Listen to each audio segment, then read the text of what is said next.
সকালের জলসা। নতুন বছর, নতুন বছর, শুনছো আমার কথা? পৃথিবী জুড়ে রুখে দিও সব মন কেমনের ব্যথা। 1432-এ প্রত্যেককে জানাই আমার দর্শক বন্ধুদের আমার প্রণাম, ভালোবাসা, শ্রদ্ধা। সকলকে জানাই চ্যানেল ভিশন নিবেদিত শ্যামশের মল্লিক পরিচালিত সকালের জলসা অনুষ্ঠানে স্বাগত। আমি রিমা। নতুন বছর সকলের ভালো কাটুক। নতুন বছর মানে নতুনকে স্বাগত জানানো, তবে পুরনোকে ভুলে গিয়ে নয়, পুরনোকে শুধরে সংশোধন করে তার থেকে শিক্ষা নিয়ে এগিয়ে চলার নামই জীবন। আর আমাদের আজকের স্টুডিও আলোকিত করে যে নক্ষত্ররা আছেন তাদের সাথে আলাপ করে নি। ঝিনুক দে দত্ত, আমি মৌমিষ্টি মণ্ডল, আমি স্বপ্না দত্ত চৌধুরী। তোমাদের জানাই স্বাগত আমাদের স্টুডিওর অনুষ্ঠানে সকালের জলসায়। তোমাদের আজকের পরিবেশনায় কি রয়েছে? আজকের পরিবেশনায় রয়েছে আমাদের একটি কবিতা কোলাজ, বাহ, বৈশাখের উপরে। বৈশাখের ওপর। বৈশাখ মানেই একটা নতুনের উদ্যম। চলো শুরু করি আমরা একেবারে তোমাদের কবিতা কোলাজ। আজকের কবিতা কোলাজ পয়লা পদচারণা। নতুন বছরে হৃদয় নামক বৃষ্টির জোয়ার, পূর্ণ চাঁদের আলোয় হোক ভালোবাসার সওয়ার, মুছে যাক হৃদয়ে জমে থাকা সকল আধার, শিহরণে উঠুক কেঁপে হৃদয় আবার। এসেছে বৈশাখ তোমাদের দ্বারে, দিও না ফিরিয়ে খালি হাতে তারে।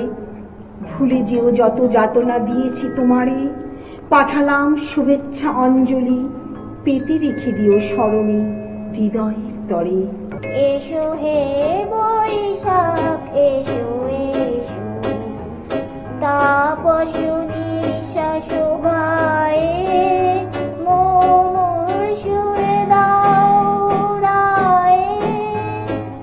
বৎসরের আবর্জনা দূর হয়ে যাক যাক যাক, এসো এসো। আমি কে? আমি পারিনি চিনিতে আজ। কি অবাক, কি অবাক, পুরনো আমাকে নতুন নতুনই সাজিয়েছে বৈশাখ। দু চোখ আমার নতুন নীলিমা, নতুন পৃথিবী ডাকে। দেখি বার বার উৎসব দিনে বাংলায় বাংলা। প্রকৃতি মানুষের জীবনে অত্যন্ত গুরুত্ববহ। তার বৈশাখ শুধু ধ্বংসের নয়, নতুন রূপে জেগে ওঠার প্রেরণাদীপ্ত উজ্জীবক। এটি ধ্বনিত হয়েছে তার বৈশাখের নির্ঝর রূপমালার লাবণ্যিক অনুপমতায়। এসো এসো এসো হে নবীন, এসো এসো হে বৈশাখ, এসো আলো, এসো হে প্রাণ ডাক, কাল বৈশাখীর ডাক।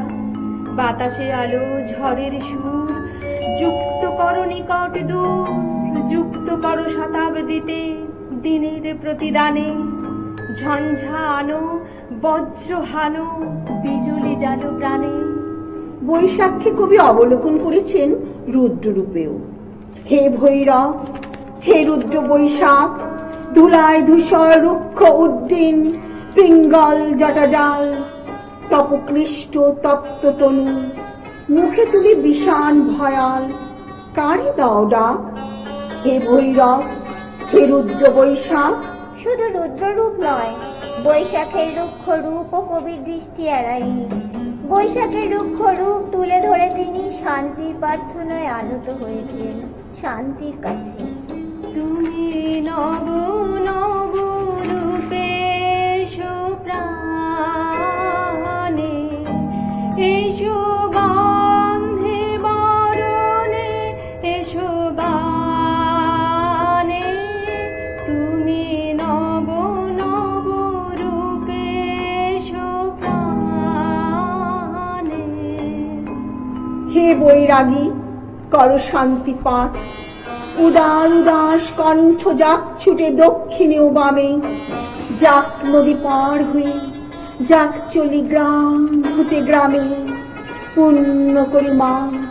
হে বৈরাগী, কর শান্তি পাঠ। বৈশাখের তাণ্ডবীয় আগমনে ভীত নন কবি, বরং উল্লসিত, মাতোয়ারা আর আনন্দে আত্মহারা। তার তাই কবিতায় তিনি উদ্রেল হয়ে ওঠেন বিদ্রোহের কাল ঝড় আর সাইক্লোনের প্রাবল্যে। তোরা সব জয়ধ্বনি কর, ওই নূতনের কেতন ওরে কাল বৈশাখীর ঝড়, তোরা সব জয়ধ্বনি কর।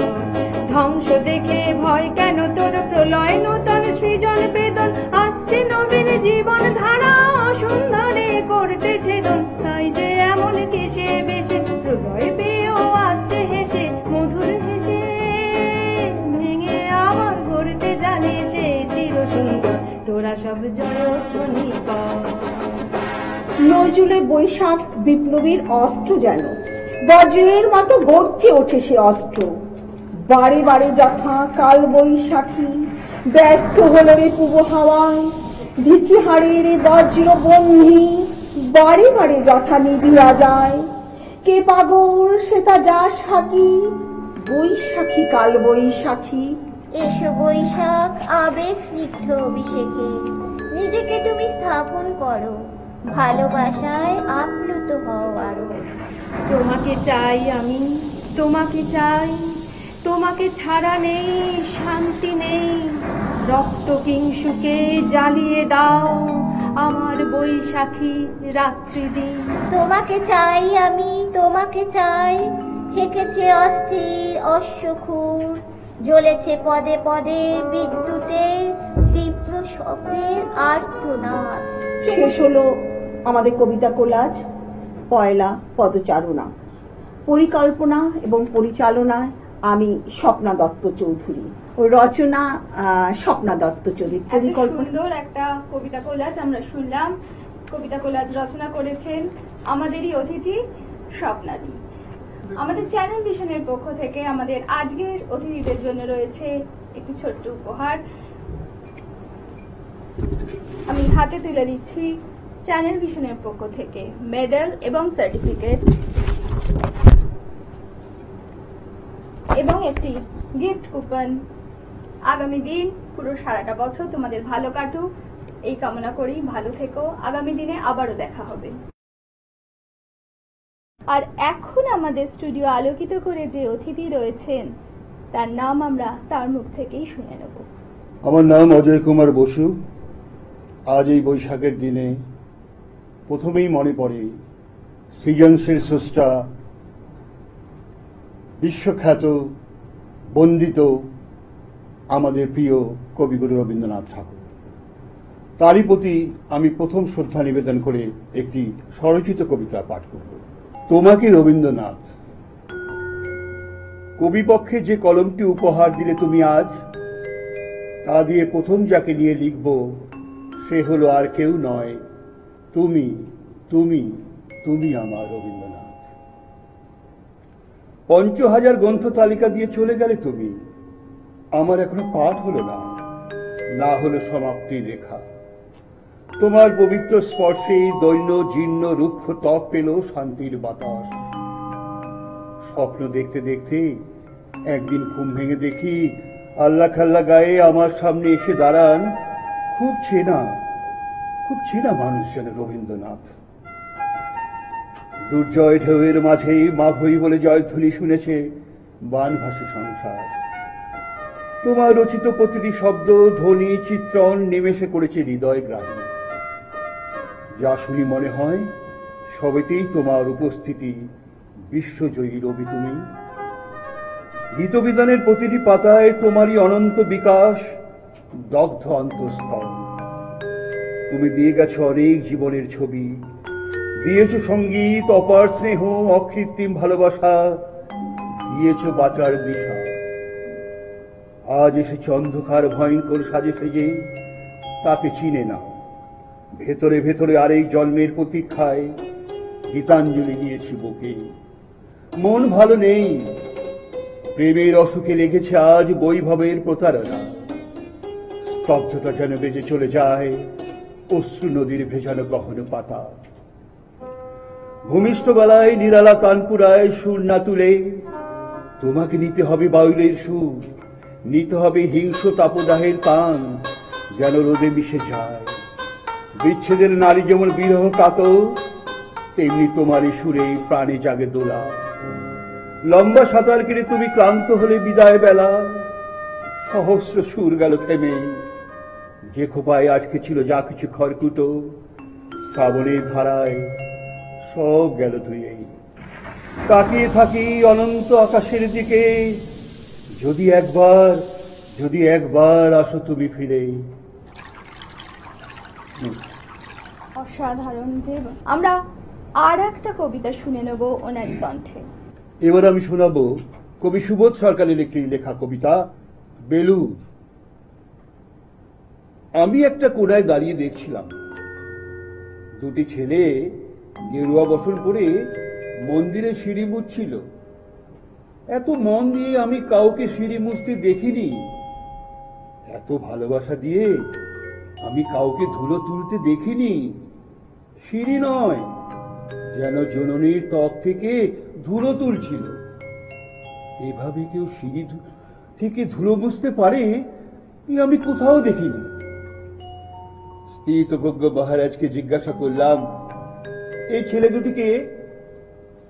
মহারাজ মৃদু হেসে বললেন, একজন নিউক্লিয়ার ফিজিসিস্ট, একজন IBM এর 6 লাখ টাকার চাকরি ছেড়ে এখানে এসেছে, সিঁড়ি ধুতে এসেছে। যে সিঁড়ি দিয়ে মানুষ ওপরে ওঠে তা যেন পরিষ্কার হয়। মহারাজ চলে গেছেন, সন্ধ্যা নেমে আসছে গঙ্গায়, আমার ভেতরে নাবছে সন্ধ্যা। সারা পৃথিবীতে এত সিঁড়ি, সিঁড়িতে সিঁড়িতে এত দাগ, এত ক্রোধ, এত অপমান।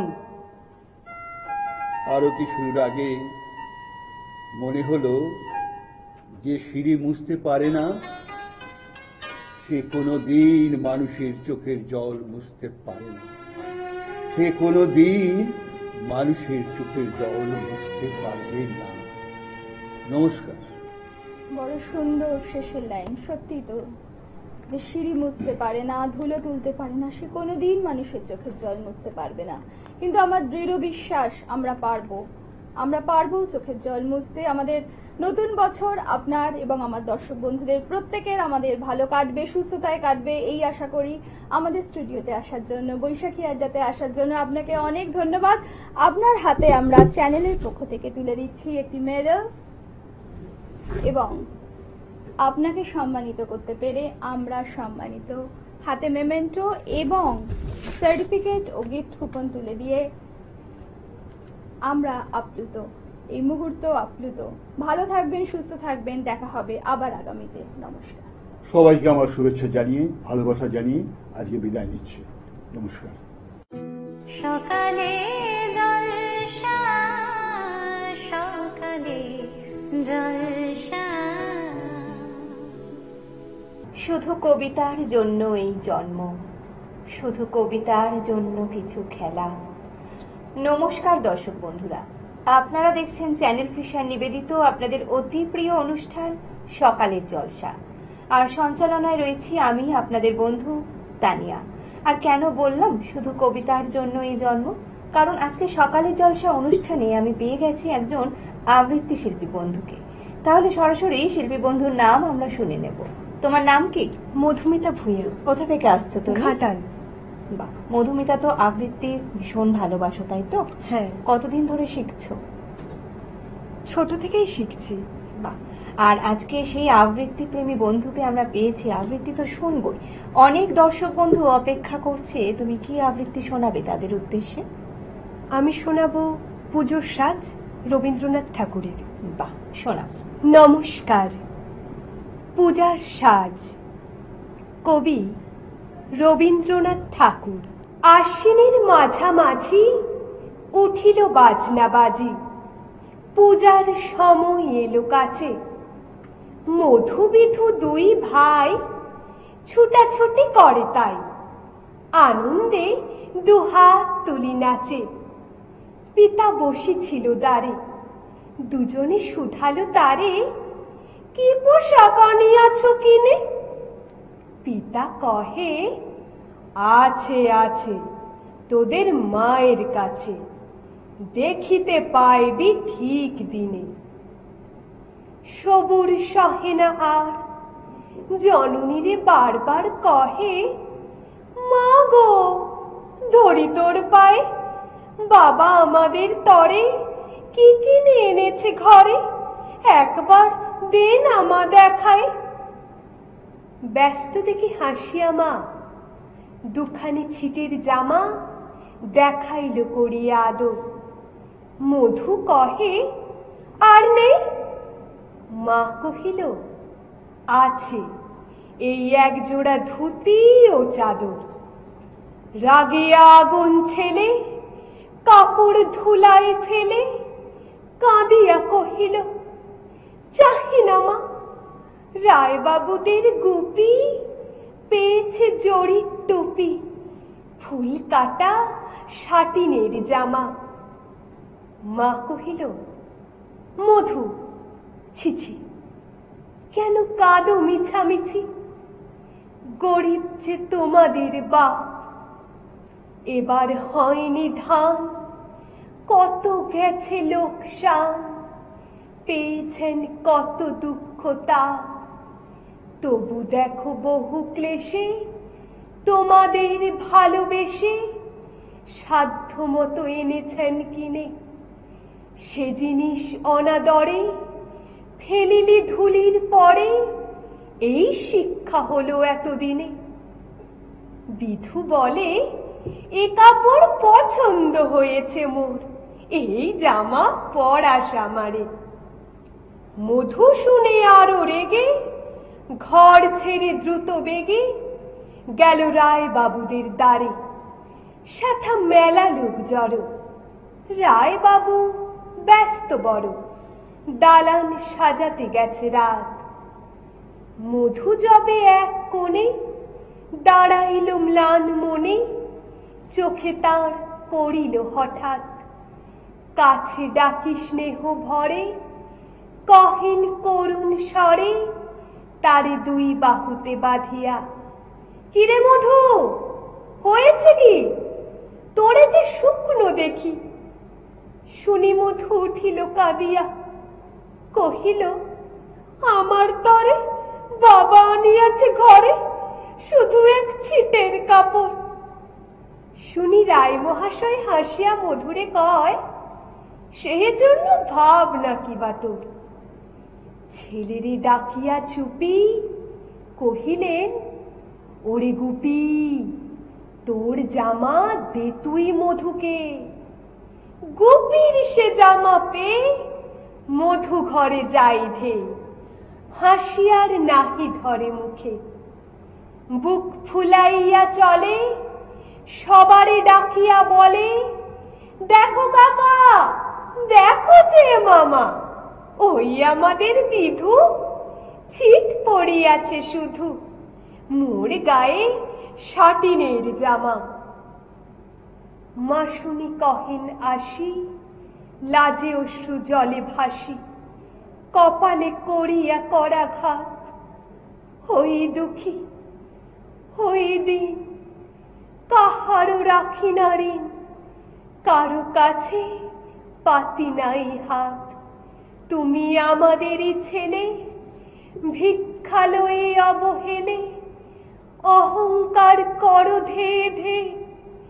ছেঁড়া ধুতি আপনার, ঢের বেশি দাম তার, ভিক্ষা করা সাটিনের চেয়ে।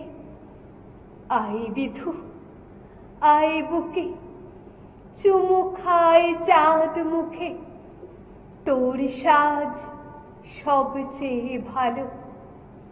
দরিদ্র ছেলের দেহে, দরিদ্র বাপের স্নেহে, ছিটের জামাটি করে আলো। নমস্কার। বাহ, অপূর্ব একটি সুন্দর কবিতা। বিশ্বকবি রবীন্দ্রনাথ ঠাকুরকে ছাড়া তো আমাদের কোনো অনুষ্ঠানই ঠিকঠাক ভাবে হয় না, আর সেখানে আজকে সকালটা শুরু হলো বিশ্বকবি রবীন্দ্রনাথ ঠাকুরের অসাধারণ একটি আবৃত্তি শুনে। ভীষণ ভালো লাগলো মধুমিতা। পরের আবৃত্তি কি শোনাচ্ছ? দিদি শুভ দাশগুপ্ত। বাহ, আরো একটি সুন্দর কবিতা, তাহলে অপেক্ষা না করে শুনে নি। নমস্কার দিদি। কবি শুভ দাশগুপ্ত। তোর নতুন ফ্ল্যাট থেকে ঘুরে এসে মাকে বললাম সবকিছু খুঁটিয়ে খুঁটিয়ে, তোর ঝকঝকে মোজাইক মেঝে, ইমালশান লাগানো দেওয়াল, আধুনিক ডাইনিং টেবিল, জানালা দরজায় ঝুলানো দামি পর্দা, এমনকি তোর ব্যালকনিতে রাখা বাহারি পাতার টব, সবকিছুই বললাম মাকে। নগেন দত্ত লেনে আমাদের আলো বাতাসীন একতলার ভাঙা ঘরে বসে মা সব শুনছিলেন চোখ বুজে। শুনতে শুনতে মার মুখে ফুটছিল হাসি, আর চোখে আসছিল জল। তোর ব্যালকনিতে দাঁড়ালে ছড়িয়ে থাকা শহরটাকে অনেক দূর পর্যন্ত দেখতে পাওয়া যায়। বসবার ঘরের দেওয়ালে নতুন কেনা একটা সুন্দর পেন্টিং ঘরটাকে কি গাম্ভীর্যে ভরিয়ে তুলেছে। এসব কিছু মাকে বললাম। চোখ বুজে শুনতে শুনতে মার মুখে ফুটছিল হাসি, আর চোখে আসছিল জল। তোর চেহারাটা আগের চেয়ে অনেক ঝকঝকে সুন্দর হয়ে গেছে, ফর্সা হয়ে গেছিস অনেকটা। যদিও তোর হাসিটা আছে ঠিক ছেলেবেলারই মতো। জামাইবাবুর মুখে শুনলাম সামনের পুজোয় তোরা নাকি একেবারে পুরো দক্ষিণ ভারতটায় বেরিয়ে আসবি। মা নগেন দত্ত লেনের ভাঙাচোরা ঘরে বসে এই সব শুনতে শুনতে হেসেছে, আর কেন জানি না মার চোখে আসছিল জল। সবকিছুই বলেছে দিদি, শুধু তোর ওই ডাইনিং স্পেসে রাখা সাদা দুধ রঙের ওই ফ্রিজটার কথা মাকে বলিনি। তোর বিবাহ বার্ষিকীর উজ্জ্বল সন্ধ্যায় তুই যখন গা ভর্তি গয়নায় অপরূপা হয়ে ফ্রিজের মাথায় হাত রেখে হাসছিলি, তখন যে তোকে কি দারুণ সুন্দর লাগছিল মাকে বলিনি সে কথাও। তোর বিবাহ বার্ষিকীর সন্ধ্যায় তোদের আনন্দ উজ্জ্বল অ্যাপার্টমেন্টে তুই আর জামাইবাবু যখন ওই ফ্রিজটার পাশে দাঁড়িয়ে হাসি মুখে মালা বদল করছিলি বাবুদের রসিক বন্ধুদের অনুরোধে, আর ক্যামেরার ফ্ল্যাশে ঝিলিক দিয়ে উঠছিল উপচে পড়া খুশির মতো, তখন ঠিক তখনই দিদি আমার চোখের সামনে স্পষ্ট হয়ে উঠেছিল হাসপাতালের করিডোরে বাবার ভেঙে পড়া মুখ। ভেতরে মা তখন অপারেশনের পর অচৈতন্য। ডাক্তার এসে বাবাকে বললেন, চোখটা বোধহয় আর বাঁচানো গেল না, তাও একবার চেষ্টা করে দেখতে পারেন মাদ্রাজে। সে অবশ্য অনেক টাকার ব্যাপার। হাঁড়ি কাটে আটকে পড়া অসহায় পশুর মতো করুণ দেখাচ্ছিল তখন বাবার মুখটা।